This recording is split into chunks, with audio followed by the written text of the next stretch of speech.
Hey guys!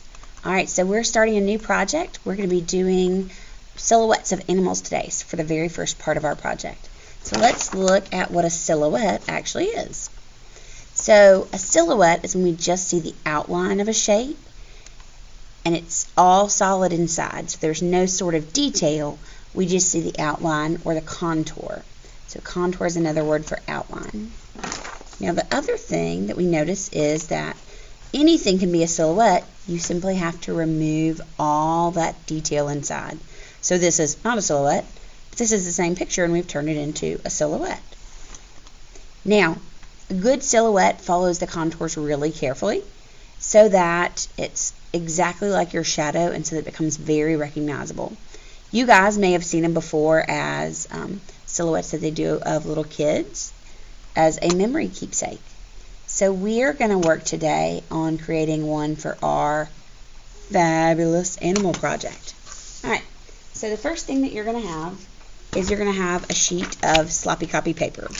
So this is just half a sheet of printer paper, but we've made it colored so it's easier for you to remember which one it is. Now my goal is I'm going to draw an animal silhouette and I want it to touch at least 3 sides. Now, it can touch 4 if that works for you, but it needs to touch 3 so that it will be big enough for our next step in our project. Now, you may be going, Miss Walker, I am not really familiar with what a lot of animals look like. That's good. We're going to be using silhouettes. You've got lots of different ones in here, lots to think about and choose from.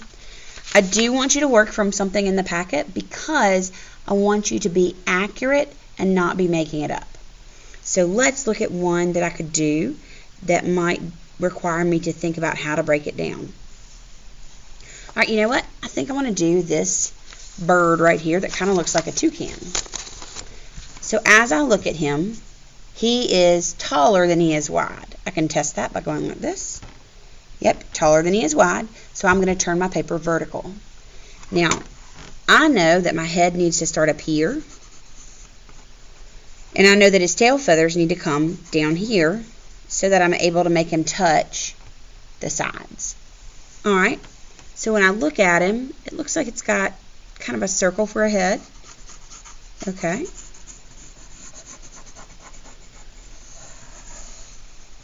And then I see it looks like he has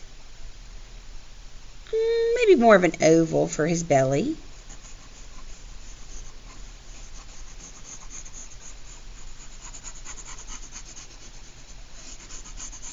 Okay. And then his tail looks like a trapezoid. So I'll come and give him a little trapezoid right here. Okay. Now, I noticed he also has a wing back here. Now this one is not so much of a simple shape. I can kind of go down and out from the back of his head. So I'm going to go down and out. Okay. And then it kind of comes in twice for feathers before it settles down here. I don't see quite as much space right there, so I'm just going to come and lengthen that up. Now you'll notice this is really messy right now. Totally fine, because remember, this is my sloppy copy. Alright, so I have it touching 3 sides so far. I'm still missing his beak. It looks like it goes up and over, and then under and over.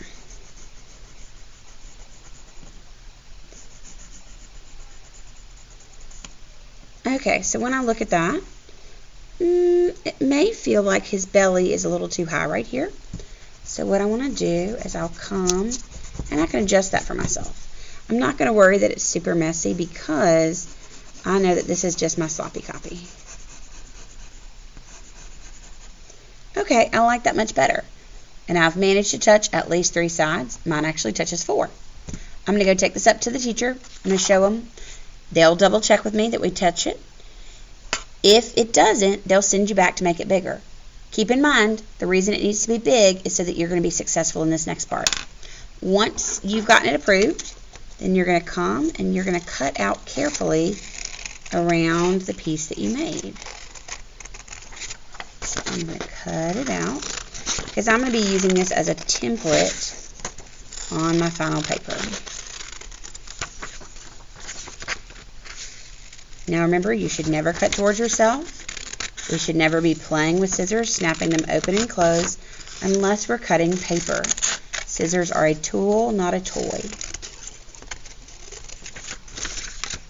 Now that I've got that, and I could always come and add some little parts for the feathers down here if I wanted to. I wasn't really interested in that, but you might be, and that's okay.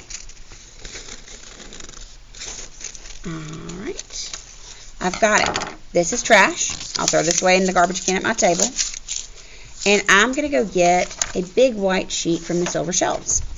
Now, I'm going to trace my sloppy copy onto my big white sheet. I can put him in the dead center if that's where I want him to be. He might be more towards the edge. He might be tilted. If yours could go either vertical or horizontal, you can do that as well.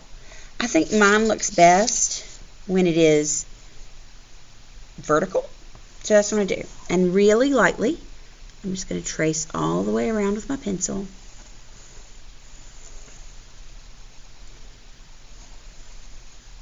Because what I'm going to do is have that silhouette be part of my picture in my larger paper. Now remember, it helps for it to be light. If you're having trouble tracing, you can always ask a neighbor to hold it down for you and then offer to hold theirs down for them if they need that assistance as well. All right, I've got it, and now I'm ready to work on the next step.